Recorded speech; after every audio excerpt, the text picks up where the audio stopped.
Voilà, bienvenue à notre émission Espoir Média Info, votre magazine d'information concernant les productions non seulement d'Espoir Média, mais aussi d'autres partenaires.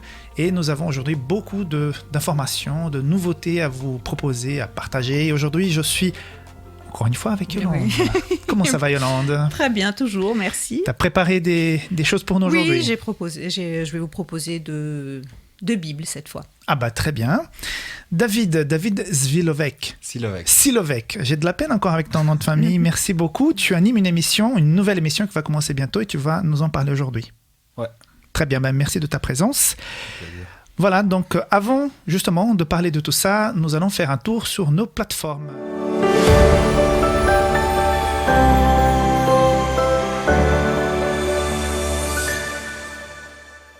Alors du côté d'Adventist Magazine, je voudrais vous proposer d'aller regarder 3 articles. Un qui parle du Mexique. En fait, l'Église, comme un peu partout dans le monde, a dû fermer pendant un certain temps.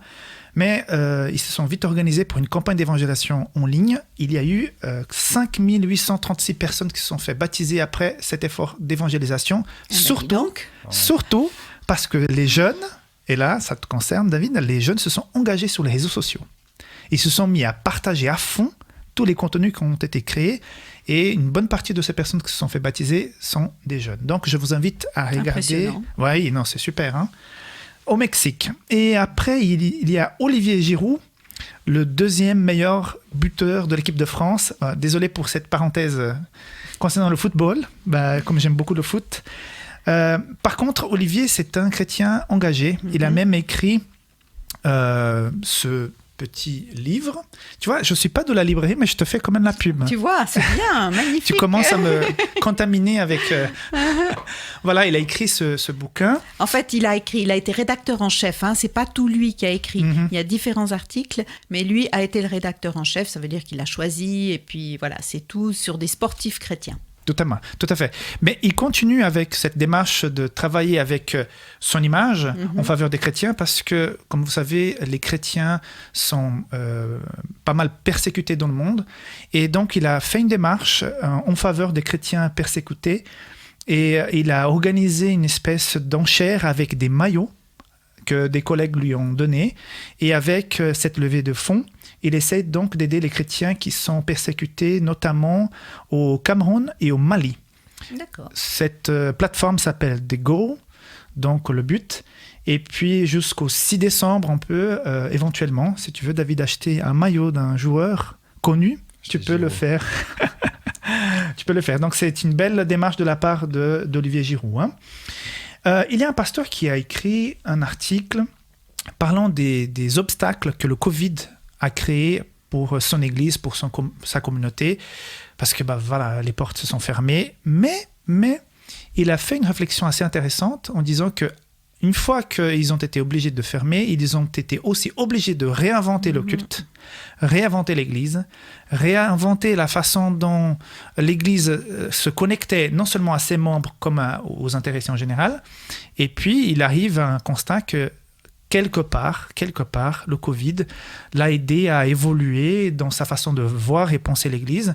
Et qu'aujourd'hui, avant, il disait ils avaient 500 personnes dans le service de culte. Et aujourd'hui, ils ont 1500 qui sont atteintes par le service de culte, hein, qui reçoivent le service, parce qu'il y a ceux qui peuvent venir actuellement en physique, mais il y a tout un panel de personnes qui peuvent maintenant suivre, et ils le font, par Internet. C'est la grande force du Covid, hein, c'est que ça nous a obligés à être créatifs et à nous réinventer. Exactement. Et rien que pour ça, on ne va pas dire que c'était bien, mais quand même, il nous a bien aidés à revoir les choses différemment.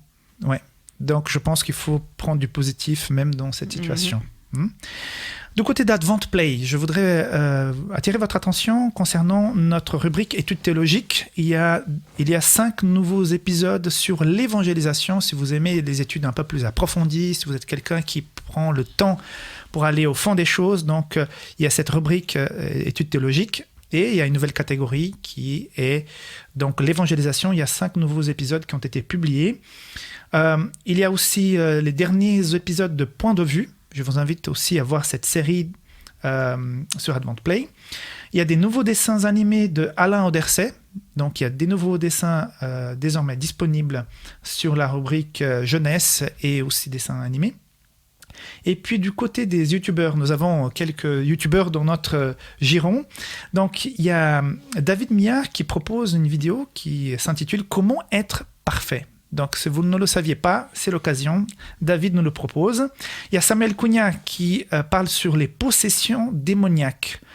Et aussi, dans sa série concernant les églises d'Apocalypse, la faiblesse de Philadelphie. Donc, Samuel a mis en ligne 2 nouvelles vidéos. Et puis, Benjamin Calment propose « Qu'est-ce que c'est le paradis et la nouvelle terre ?» Donc, si vous êtes curieux de savoir qu'est-ce que c'est le paradis et la nouvelle terre, je vous invite aussi à regarder cette vidéo de Benjamin.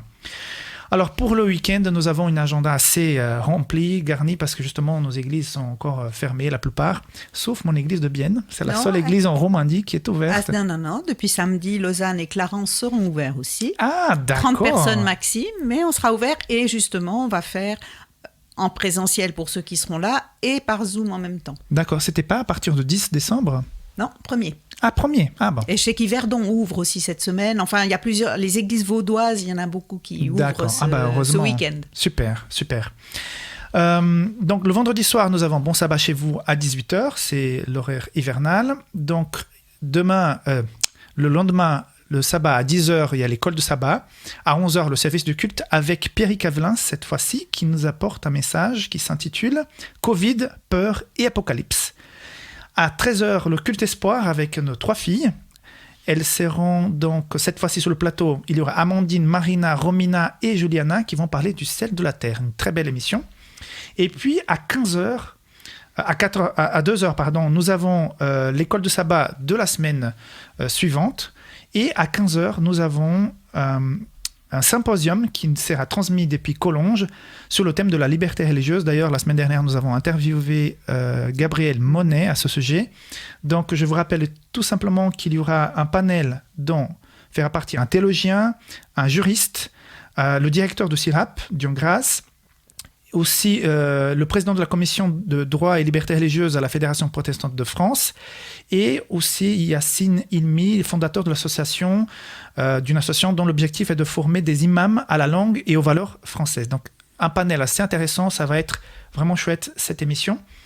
Et puis du côté des personnes qui nous regardent, qui nous suivent, on a beaucoup de choses à dire aujourd'hui, donc je prends juste un petit message de quelqu'un qui a fait un don à Espoir Média. Donc je vous rappelle que vous pouvez toujours faire un don, ça nous aide énormément pour financer des émissions comme nous allons parler aujourd'hui. Cette personne a fait un don et elle a dit « Merci pour le contenu que vous proposez et la somme incroyable de travail que vous fournissez. Que Dieu continue à vous inspirer et vous donne le punch nécessaire. » Vraiment, c'est vrai que nous produisons beaucoup et puis grâce à Dieu, l'équipe s'organise de plus en plus. On a aussi par exemple, et nous sommes très ravis de cela, on a une bénévole, une stagiaire qui vient de Lyon, qui est justement en ce moment en train de faire la régie. Donc, nous saluons Sophie. Merci, Sophie, d'être ici avec nous. Peut-être un jour, tu viendras aussi sur le plateau pour qu'on puisse te voir. Et donc, voilà, quelque part aussi, non seulement du bénévolat, mais si vous étudiez dans le domaine de la communication, vous pourrez peut-être faire votre stage ici à Espoir Média. Voilà, du côté de la librairie, quelles sont tes propositions aujourd'hui, Yolande ? Alors, aujourd'hui, je vous propose deux Bibles, comme j'ai dit tout à l'heure. Une Bible pour les jeunes. Alors, c'est une Bible, là je vous la présente en vert, mais elle existe aussi en turquoise. Et personnellement, je la trouve très joliment faite. Il y a beaucoup d'études bibliques, il y a des encarts qui concernent plus les jeunes, il y a des photos avec des versets. Enfin voilà, une Bible très belle et puis bien utilisée. Elle a un petit défaut, c'est que le texte, c'est du second 1910. Là, je suis vraiment désolée. Mais sinon, sur le reste, je la recommande. Elle est très agréable, très belle à utiliser. Et voilà, une petite idée cadeau pour Noël, si jamais. Alors, disponible donc en 2 couleurs. Et puis, la deuxième concerne les personnes un petit peu plus âgées, qui ont besoin un peu de lunettes pour lire.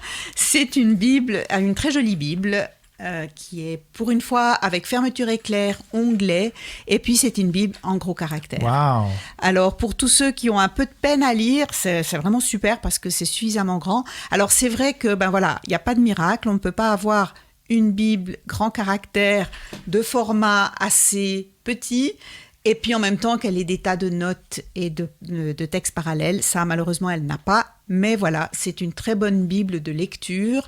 Elle a quand même la carte. Elle a aussi quelques explications à la fin, mais pas beaucoup. Mais voilà, je la trouvais vraiment, vraiment belle. Et puis, elle est aussi avec la bordure dorée, avec des onglets. Donc voilà, aussi une belle Bible à offrir ou à s'offrir quand on a les yeux qui baissent un peu. Oui, souvent on me demande des Bibles comme ça. C'est sympa. Hein. Ça fait... Qu'est-ce qu'il faut dire, 5-6 ans qu'il y a de ces Bibles en gros caractères qui sortent et elles sont extrêmement demandées. Oui, donc voilà. Alors celle-là, elle sort un peu du lot par son côté fermeture éclair, onglet. Ça fait une jolie Bible qu'on peut prendre et en plus pas trop volumineuse. Donc ça, on me le demande aussi souvent. Très bien. Voilà. Merci beaucoup Yolande. David, voilà, tu es notre invité aujourd'hui pour parler d'une émission qui sortira bientôt sur les réseaux Espoir Média. Donc tout d'abord, tu es un bénévole, tu es un exemple de bénévole pour nous parce que tu prends de ton temps pour préparer ces émissions et aussi de tes dimanches pour pouvoir partir parce que tu es un voyageur. Donc tout d'abord, tu es un mélange de... Tu es né et grandi en Suisse. Tu es né en Suisse ? Ouais, je suis né à Genève. À Genève, donc un Genevois, mais tu as un mélange de brésilien, espagnol ou d'Amérique du Sud ? Espagnol. Donc tu parles plusieurs langues. Et puis, tu as ce côté aussi un peu aventurier, mais tu es un peu aussi rêveur. Donc, je pense que tu es le profil idéal pour cette émission. Alors, de quoi traite cette émission ? Quel est le but de cette émission ? Le but de cette émission, c'est apporter aux jeunes, au public, que c'est plus la jeunesse, mais après, j'espère toucher tout le monde aussi. Hein, on espère toucher tout le monde. D'apporter un nouveau regard sur comment aborder les choses, comment affronter les choses, comment vivre sa vie pour en profiter au maximum. Et en même temps, créer ce lien aussi avec Dieu pour créer la foi et apprendre ce que c'est la vie vraiment. D'accord. J'ai vu aussi dans les émissions que tu n'hésites pas à sortir ta Bible, à lire et à partager. Donc, c'est vraiment un mix d'expériences de vie, de conseils et aussi d'inspiration de la parole de Dieu. Ouais, moi, c'est comme je vis ma vie. Alors, j'essaie de partager la façon que je le fais. C'est-à-dire affronter les choses avec la parole de Dieu, parce que Dieu sait tout. Alors, il sait comment on doit aborder les choses pour qu'on ait la vie au max, qu'on puisse en profiter vraiment. D'ailleurs, le nom de cette émission s'appelle Mon chemin. Donc, tu partages un peu ton chemin de vie. Voilà. Mais tu ne partages pas dans un cadre comme ça. Tu as décidé de partir. Tu vas où pour partager ? Avec un ami qui m'accompagne, un caméraman. Oui, Gustavo, qu'on salue. Oui. Aussi, ouais. On part dans plusieurs villes en Suisse et puis on découvre. C'est vrai qu'on n'a pas une ville précise qu'on dit bon, on va dans cette ville. Il peut y arriver qu'on dise bon, on va là ou là.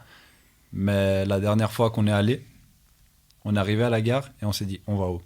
Voilà, c'est comme ça, c'est naturel. Ouais, c'était vraiment on va où ? Et après là-bas, on découvre en même temps que les gens. Vous vous promenez dans la ville en fait ? Ouais, on se promène, on découvre, on regarde ce qui se passe. D'accord. Et puis selon ça, on partage. Voilà. C'est vraiment naturel, quoi. Ouais. Après, il y a toujours quand même un message préparé, quelque chose, une idée quand même qui est développée dans le sens de dire de quoi je vais parler un peu quand même. Mais ça suit le cours de ce qu'on voit. Très naturel. J'ai déjà discuté avec quelqu'un qui a regardé, parce qu'on fait un test avant de pouvoir la mettre en ligne. Donc un jeune qui m'a dit waouh, ça me concerne, j'aime bien parce que c'est un style c'est un style jeune. Hein. Donc je vous invite maintenant à voir un petit extrait de cette émission pour que vous puissiez comprendre de quoi on parle. Voilà, bravo, c'est encore pas en double train. Excellent les gars. Je cherchais pas combien de temps il arrive. Allez, go.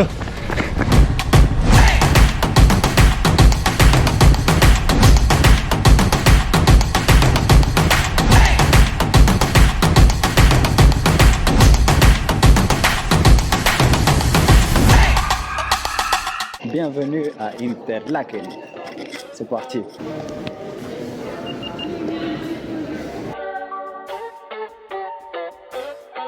Waouh, bon, ça va vraiment dans le style jeune, hein, la musique, les prises d'images, dans l'édition, je trouve que Gustavo fait aussi un excellent travail. Il fait un super travail. Ouais, super boulot. Donc voilà, je pense que cette émission va trouver un écho chez les jeunes. Et puis, quelles sont les prochaines étapes de cette émission? Parce qu'il y a déjà quelques épisodes qui ont été faits et vous partez prochainement encore en balade? Ouais, ce dimanche d'ailleurs, on repart. Le dimanche qui vient là. Mhm. Donc, vous ne savez pas où vous allez. Pas encore. C'est assez jeune, hein? Oui, c'est... On part, mais bon, on ne sait pas trop où on va. verra bien. Ouais, j'ai une amie qui m'a dit ouais, tu fais quoi ce week-end? Je dis bon, samedi, je ne sais pas vraiment encore. Puis dimanche, je pars faire le tour de la Suisse un peu. Mais tu vas dans quelle ville? Je sais pas. J'ai envie d'aller à Montreux, j'ai envie d'aller quand même. Parce que je trouve que C'est une très ville joli. jolie. Mais il y a des villes que je connais pas. Par exemple, là, Gustavo, il m'a montré que. Et lui, il est né au Brésil. Hein. Ça veut dire que il est censé moins connaître que moi la Suisse quand même. Mais il connaît pas mal, hein? Il connaît bien. Ouais. Mais souvent, les nouveaux arrivants connaissent mieux que les Que les gens qui natifs. sont déjà là. Ouais. Il m'a montré Grindelwald, par exemple, des endroits comme ça que. Je connaissais pas. Hein. Ouais, je connaissais pas. Mhm. Et c'est génial. Ah ouais, donc tu vas pas que dans des villes, tu vas même aussi dans des petites Ouais, dans des petits endroits. bourgades. Vraiment ouais, découvrir, c'est découvrir D'accord. la Suisse. Donc, si on veut découvrir la Suisse tout en ayant une réflexion spirituelle, avec un style, une musique assez jeune, il faut aller voir ton émission Mon Chemin. Faut venir. Il faut venir, quoi. ça. Et elle sera mise en ligne depuis quand? Normalement, on a déjà plusieurs épisodes qui sont prêts. Je pense que nous allons mettre ça en ligne entre Noël et Nouvel An par là. D'accord. Et après, il y aura une émission par semaine. On va encore dans le comité de direction de cette émission, qui est composé de 3 personnes seulement. On va décider de la mise en ligne, mais ça va dépendre aussi de cette prochaine sortie. On verra bien le nombre d'émissions qui seront proposées à la fin.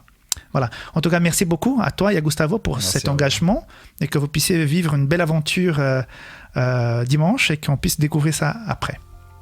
Donc, merci à chacun d'entre vous aussi. Je vous rappelle, vous pouvez nous soutenir. Vous savez, toutes nos émissions ont un coût. Et puis, on voudrait faire plus. On voudrait être peut-être avoir une plus grande équipe. Mais voilà, on doit toujours respecter les budgets. Mais si vous nous aidez, on pourrait faire davantage. Et je vous propose de faire un don sur DonorBox. Ça s'affiche ici maintenant sur l'écran. Ou bien par tweet. En Suisse, c'est assez connu. Avec votre téléphone, vous pouvez faire un don. Ou bien tout simplement par un transfert bancaire via les coordonnées qui s'affichent ici aussi maintenant. Donc, merci beaucoup. Merci à la technique. Donc, Sophia, merci à mes invités. Et merci à chacun d'entre vous. On se voit prochainement pour un nouvel épisode d'Espoir Média Info. Bye bye. Et je veux revoir. rajouter que c'est bien utilisé l'argent. Ah oui, voilà. Merci beaucoup. Bye bye. Au revoir. Au revoir. Au revoir.